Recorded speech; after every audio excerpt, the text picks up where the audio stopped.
cos AT को Laplace transform निकाल भनेर सोध्यो भने लेखौँ न त अब Laplace transform of cos AT equals to integration 0 to infinity e to the power minus st cos AT dt। यसो हेरेको cos AT को पनि अघि साइनलाई जसरी हामीले एक्सपोनेन्शियलमा चेन्ज गरेका थियौं त्यसरी नै गरौँ न त। cos AT भनेको e to the power iAT plus e to the power minus iAT divided by 2 हुन्छ है। ल अब त्यो राखौं। Integration 0 to infinity e to the power minus st e to the power iAT plus e to the power minus iAT divided by 2 dt equals to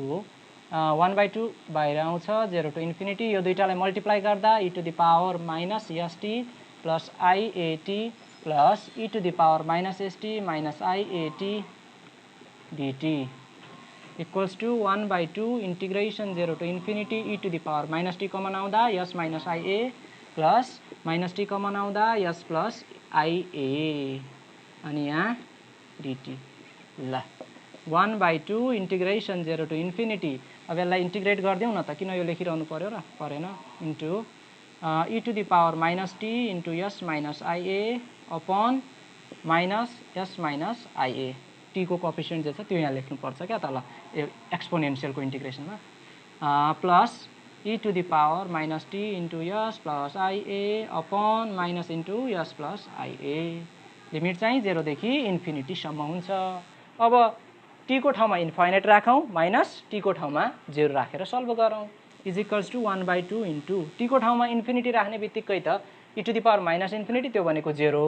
यहाँ पनि त्यो नै हुन्छ 0 भयो माइनस। अब t को ठाउँमा 0 राखेर t को ठाउँमा 0 राख्दा के हुन्छ e to the power 0 त्यो भनेको 1 अपन यो त same as it is s minus ia plus अब यहाँ पनि 0 हुँदा 1 भयो माथि तल चाहिँ s plus ia। अब यो माइनसले भित्र मल्टिप्लाई गरौँ त 1 upon minus into minus plus है s minus ia plus minus minus हुन्छ फेरि माइनसले गर्दा प्लस नै आयो 1 अपन s plus ia। अब यसलाई सल्भ गरौँ 1/2 into s minus ia times s plus ia माथि चाहिँ s plus ia plus s minus ia काटिने कुरा ia र ia गयो गर्दा 2s 1/2 छदैछ है 2s upon s square minus i square a square छ 2 काटियो भने के आयो त यहाँनिर s upon s square plus a square किनभने i स्क्वायर भनेको कति हो त -1 भनेपछि हामीले के निकाल्न सक्यौं cos AT को पनि ल्याप्लेस ट्रान्सफर्म निकाल्यौं। अब हामीलाई cos 5t को ल्याप्लेस ट्रान्सफर्म कति हुन्छ भनेर सोध्यो भने के गर्दिने सिधै a को ठाउँमा कति राख्ने 5 राख्ने अरु सबै कुरा सेम हो 5 को स्क्वायर 25 भयो यो चाहिँ हाम्रो ल्याप्लेस ट्रान्सफर्म हामीले डाइरेक्ट निकाल्न सक्यौं है। अब हामी अर्को गरौँ sin हाइपरबोलिक AT को ल्याप्लेस ट्रान्सफर्म निकालौं है त। sin हाइपरबोलिक AT को Laplace transform 0 to infinity e to the power minus st f of t को ठाउँमा sin हाइपरबोलिक AT dt अरु त केही गरेको होइन। यसलाई इंटीग्रेट गर्दा sin हाइपरबोलिक AT लाई फेरि एक्सपोनेन्शियलमा लैजाउँ न त भनेर sin हाइपरबोलिक AT को मैले फर्मुला लेख्दा e to the power AT minus e to the power minus AT divided by 2 यो चाहिँ यसको फर्मुला हो। अब integration 0 to infinity e to the power minus st into e to the power AT minus e to the power minus AT divided by 2 dt multiply गरौँ है 1/2 बाहिर आउँछ 0 to infinity e to the power minus st plus AT भयो minus e to the power minus st minus AT dt as it is भइहाल्यो 1/2 integration 0 to infinity अब यहाँ common ल्याउँ त t लाई e to the power minus t into s minus a minus e to the power minus t common आउँदा s plus a dt as it is equals to 1/2 अब integrate गर्न पाइन्छ दुईटैलाई integrate गर्दा into e to the power minus t into s minus a upon t को कोएफिशिएन्ट minus into s minus a minus अब त्यसको integration यो त same भयो तल चाहिँ t को कोएफिशिएन्ट लेख्ने लिमिट 0 to infinity यही त हो नि हैन। ल 1/2 इन्टु अब इन्फिनिटी राख्ने बित्तिकै यो टर्म 0 हुन्छ, यो टर्म 0 हुन्छ, माइनस अब 0 राखी हेरौँ, टी को ठाउँमा 0 राख्दा e टु द पावर 0 त्यो भने 1 अपॉन यस माइनस यो सेम भयो, माइनस यहाँ पनि यो 0 हुन्छ, e टु द पावर 0 भनेको चाहिँ 1 अपॉन यहाँनिर यो के भयो सेम यस प्लस ए। ल अब यसलाई लेखौँ 1/2 इन्टु माइनसले मल्टिप्लाई गर्दा यस माइनस ए, माइनस इन्टु माइनस प्लस हुन्छ नि त। अब यहाँ माइनस इन्टु माइनस प्लस हुन्छ, फेरि यहाँनिर भएको प्लसलाई माइनसले मल्टिप्लाई गर्दा माइनस। ल 1/2 into s minus a times s plus a, LCM लिएको। अब यहाँ के आयो s plus a minus s plus a आयो, के क्यान्सल, यस क्यान्सल भयो भने 1/2 into 2a upon s square minus a square, किन a plus b a minus b त ए स्क्वायर माइनस बी स्क्वायरको फर्मुला, 2 क्यान्सल आउट हुँदा a upon s square minus a square आयो। Therefore Laplace transform कति हुने रहेछ, ए upon s square minus a square हुने रहेछ। हामीले यसभन्दा अगाडि साइन एटी को ल्याप्लेस ट्रान्सफर्म निकालेका थियौँ, त्यो चाहिँ ए upon s square plus a square आयो। यो दुईटालाई कम्पेयर गर्दै स्टडी गर्ने हो भने हाइपरबोलिक फंक्सनमा यहाँनिर के साइन हुने रहेछ माइनस, तर सिम्पली साइन एटी को चाहिँ प्लस हुने रहेछ। अब एउटा इक्जाम्पल हेरौँ, जस्तै Laplace transform of sine hyperbolic 5t भनेर सोध्यो भने सिधै के लेखिदिने, एप्लाई गरिदिने, ए भनेको 5 अपॉन यस स्क्वायर माइनस 5 को स्क्वायर 25। यसरी चाहिँ हामीले के गर्न सक्छौँ त, डाइरेक्ट लेख्न सक्छौँ। अब लास्टमा एउटा हाइपरबोलिक फंक्सन द्याट इज कस को लेखौँ। अब कस हाइपरबोलिक एटी को Laplace transform of cos hyperbolic AT is equals to 0 to इन्फिनिटीसम्म integration e to the power minus ST cos hyperbolic AT DT. अब हेरौँ, कस हाइपरबोलिक एटीलाई पनि एक्सपोनेन्सियलमा कन्भर्ट गर्दा एउटा फर्मुला छ, cos hyperbolic AT is equals to e to the power eighty plus e to the power minus eighty divided by 2। Substitute गरौँ त, is equals to 0 to infinity e to the power minus ST e to the power eighty plus e to the power minus eighty divided by 2 DT. e to the पावरले multiply गरौँ, 1/2 त बाहिर आइहाल्छ, 0 to infinity e to the power minus st plus eighty